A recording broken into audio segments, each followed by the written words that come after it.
Forma verdadeira. De maldições do Ou dicção do Kenjaku, caramba. na verdade, né? Bom, meus bons, beleza? Eu curtindo aqui pra mais um react e hoje trazendo a análise do Bruno Bandeira do capítulo 244 de Jujutsu Kaisen, que é o Itadori retorna e dá uma peia no Sukuna. O julgamento do Rei das Maldições começou.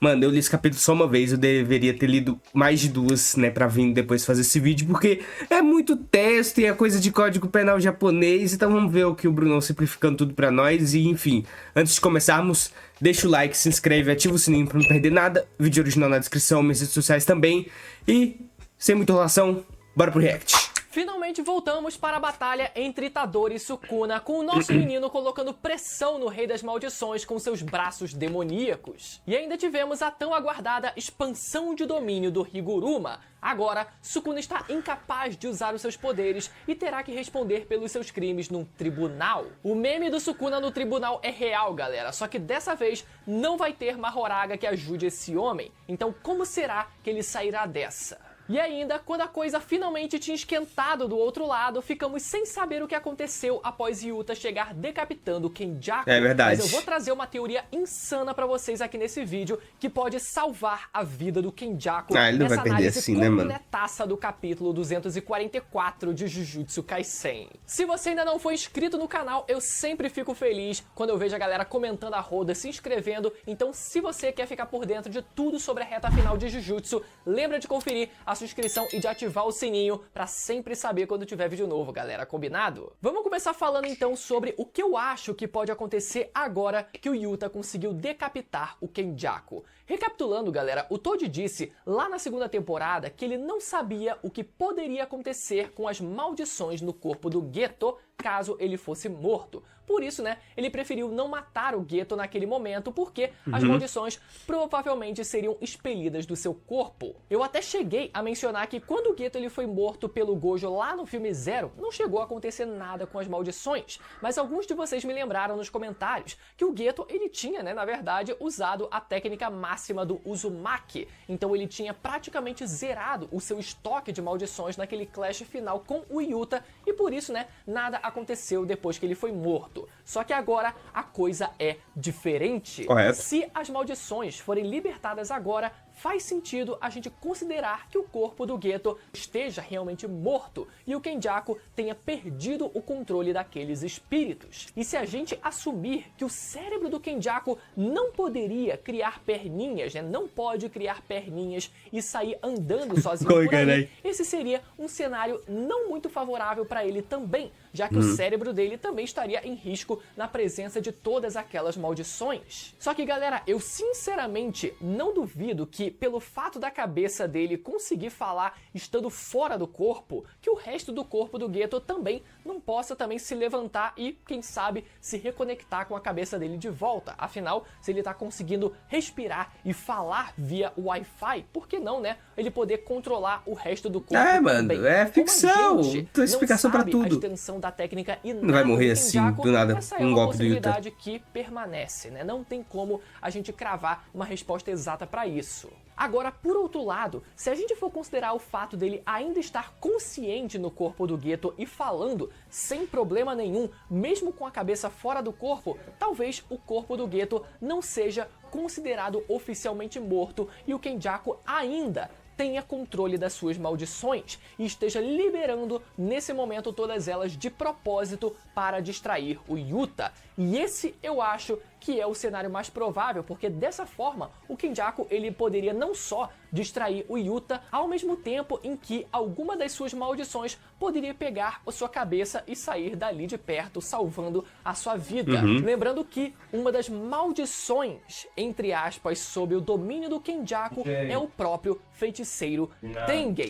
Tengen mesmo, galera, já havia dito que problemas ele pode técnicos. ser considerado mais uma maldição do que um ser humano no seu estado atual. E por A isso, forma né, verdadeira é uma mulher, né, mano? Forma verdadeira. De maldições do Ou dicção do Kenjaku, caramba. na verdade, né, do Suguru Geto. Inclusive, a gente viu o Kenjaku chegando a controlar o próprio Tengen capítulos atrás. Então, galera, a possibilidade que eu vou levantar aqui é o Kenjaku possuir o corpo do próprio Tengen. Tengen, que apesar de ser Tá lá mais uma mumificado maldição do na que um ser árvore. humano nesse momento, o seu corpo ainda permanece sendo parcialmente humano, ficando assim, né, dessa forma, suscetível à possessão do Kenjaku. Agora, quais seriam as implicações práticas disso? Primeiro, o Tengen ele se tornaria uma ameaça para a humanidade, assim como ele próprio imaginou que poderia vir a se tornar caso ele perdesse o controle de si mesmo, só que agora, né, sendo possuído pelo Kenjaku. E agora, o plano do Kenjaku de fundir o Tengen com a humanidade incluiria o próprio Kenjaku, já que ele estaria no corpo do Tengen, ou seja, o próprio Kenjaku se tornaria um só com aquela maldição enorme que ele mesmo imaginou, quem sabe com ele conseguindo até mesmo, né, obter o controle total dessa forma assimilada, caso ele ainda possa, né, usar a habilidade de manipulação de maldições. Enfim, galera, eu acabei me estendendo um pouco mais do que eu pretendia,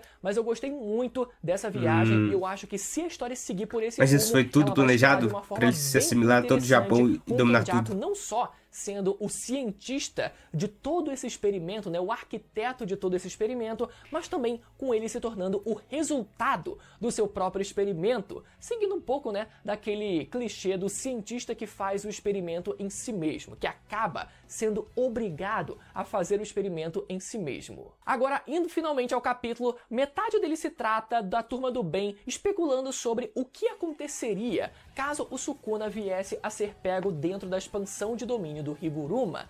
E toda essa parte, galera, teve vários diálogos muito mais engraçados do que a luta do Takaba. Por exemplo, eles discutindo quem iria enfrentar o Sukuna primeiro e o Hajime insistindo que ele que queria ir primeiro sem plano nenhum pra cima do Sukuna e o Kusakabe dizendo: peraí, mas não faz sentido nenhum alguém se jogar na frente do Sukuna assim sem plano nenhum só pra morrer. O que é engraçado, porque foi exatamente isso que aconteceu com o Hajime, né? E depois, logo em seguida, o Higuruma dizendo, né? Então, depois do Hajime, beleza, então. Se o Hajime vai primeiro, então depois eu vou pra cima do Sukuna. E o Hajime respondendo: mas peraí, vocês estão assumindo que eu vou perder por quê?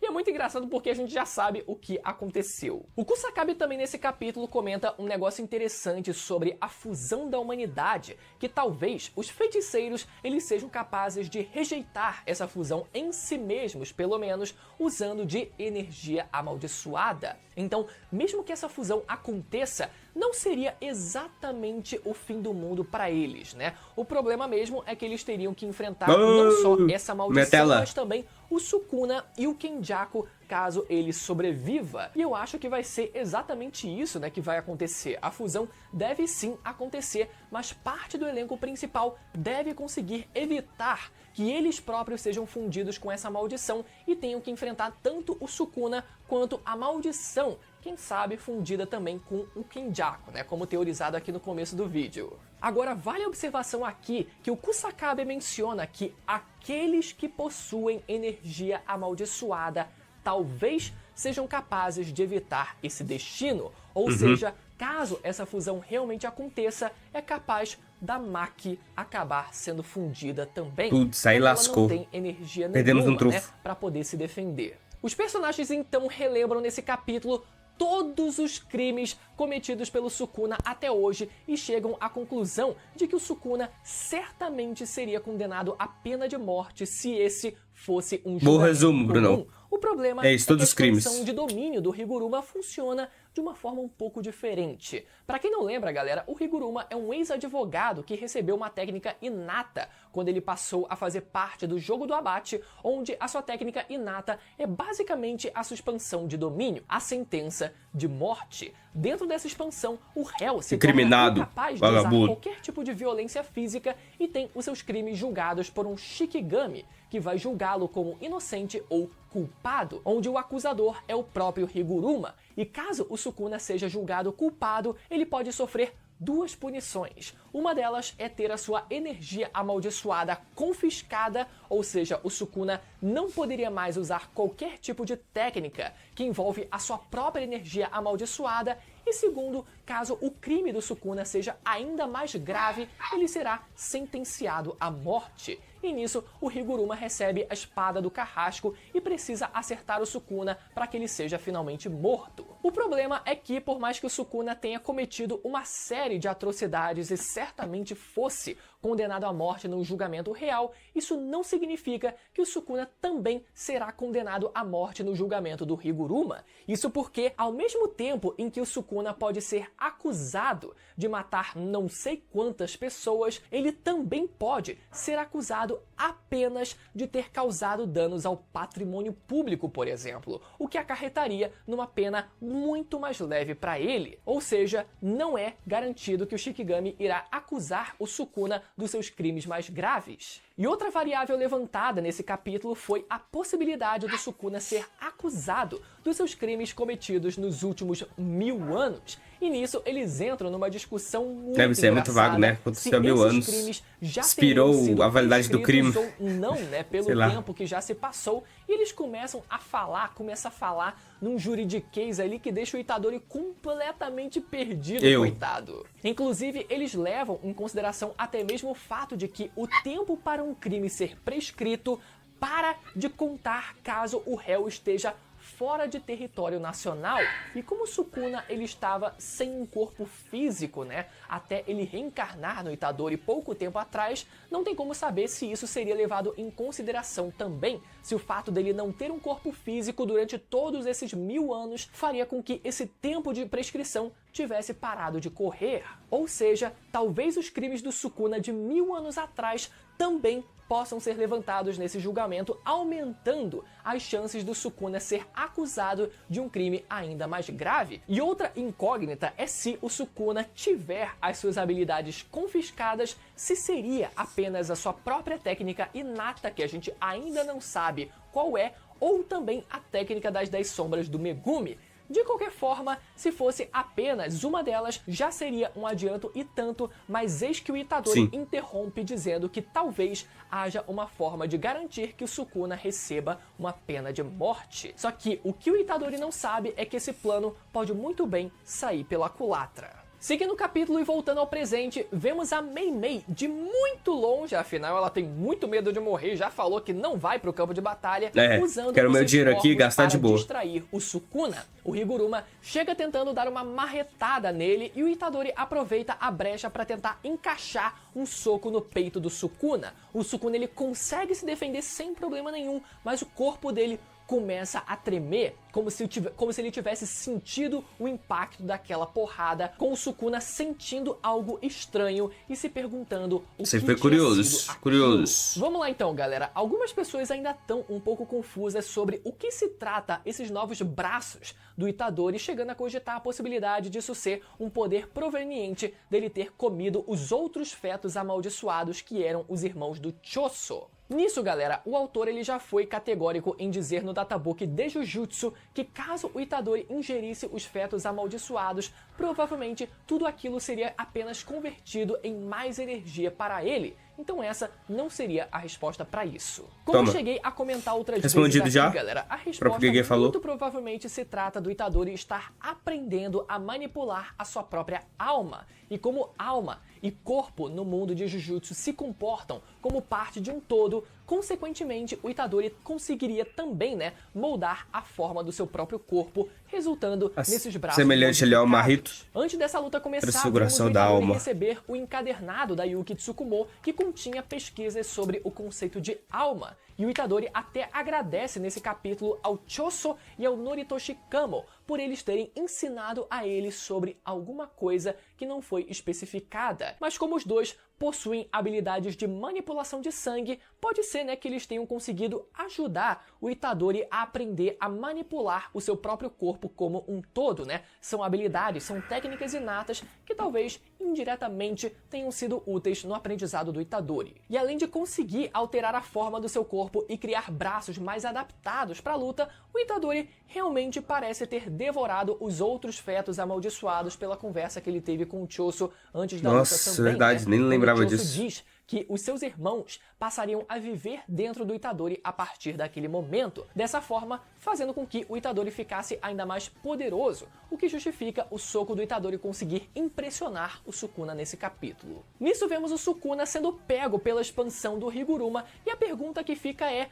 por que ele não expandiu o seu próprio domínio para evitar que isso acontecesse? A energia dele foi confiscada, né, no julgamento, não? É que o Sukuna esgotou temporariamente a sua capacidade de expandir o seu domínio durante a sua luta contra o Gojo. E pelo visto, né, parece que ele não se recuperou totalmente disso. E agora com o Sukuna dentro do domínio do Higuruma, descobrimos qual era o plano do Itadori: refazer o julgamento que havia sido feito em cima do próprio Itadori, onde ele havia sido considerado culpado pelo massacre ocorrido em Shibuya. A ideia seria levar esse julgamento para uma terceira instância, dessa vez incluindo o Sukuna servindo como um corréu na autoria desse crime, ou seja, dessa forma eles conseguiriam garantir que o Sukuna fosse acusado de um crime grave que o levasse à pena de morte. E dessa forma, o Higuruma, que atua como o acusador do processo, poderia pressionar o juiz a reconsiderar o Itadori como um inocente e acusar o Sukuna como o verdadeiro culpado pelo massacre. Só que mesmo nessa situação, o Sukuna se mostra absolutamente tranquilo e ainda sorri Homem não para, no final do confiante. capítulo. Ou seja, com certeza o rei tem algum plano em sua mente e eu acho que eu sei o que é. Ele vai alegar que... É mentira. Vários É repórteres mentira. da Veja. Mentira. Toda a imprensa. Caluniador! É toda a imprensa. Caluniador! Claro. Safado! Quanto? Gostei Safado é de o senhor. produção. Safado é o senhor. Agora eu quero Que saber isso. as teorias de vocês Esse aí Brasil é muito nos bom. comentários, e caso você queira ficar por dentro da reta final de Jujutsu, você pode assistir o meu vídeo comentando o capítulo da semana passada, onde tivemos a suposta morte do Kenjaku pelas mãos de Yuta Okkotsu, que vai aparecer agora na tela para você poder ir lá assistir, beleza? Vou ficando por aqui, até a próxima, tchau! Tchau! Bom, galerinha, esse foi o review do Brunão, capítulo 244. Eu falei 34, né, no começo do vídeo, eu também bananei, mas é o 244 de Jujutsu Kaisen. E eu falei pra vocês que eu fiquei muito confuso, que é muito termo jurídico e tal, mas basicamente é isso. Tem que fazer um jeito do juiz da técnica amaldiçoada do domínio do Higuruma fazer o Sukuna ser culpado, o réu culpado mesmo de homicídio, tipo, triplo, quádruplo, porque o cara começa a ter uma chacina, tá ligado? E fazer ele ser culpado, e o único jeito é fazer ele ser um corréu no julgamento do Itadori, que foi... que ocorreu anteriormente no começo do arco do abate, né? Do jogo do abate. E bom, eu tenho que ler esse capítulo de novo, pra ficar bem mais fresco as coisas na memória, mas o Brunão resumiu aqui de forma perfeita, sem trazer todos aqueles termos jurídicos, o Código Penal do Japão, não sei o que. Basicamente ele cometeu crimes, mas a gente não sabe se esses crimes vão ser válidos agora. Vamos usar o Itadori, que já foi julgado antes, pra ele ser um cúmplice ali, pra gente conseguir dar pena de morte pro Sukuna. Mas o Sukuna tá rindo porque, obviamente, eu acho que não vai funcionar no Sukuna. No próximo capítulo a gente vai ver a merda acontecendo. Enfim, deixem nos comentários o que vocês acharam do vídeo, beleza? Tamo junto. Não se esqueçam de deixar o like, se inscrever e ativar o sininho pra não perder nada. Vídeo na descrição, minhas redes sociais também. Vídeo na sua telinha e card se vocês gostaram do conteúdo e quiserem ver mais. Então até a próxima, valeu, falou!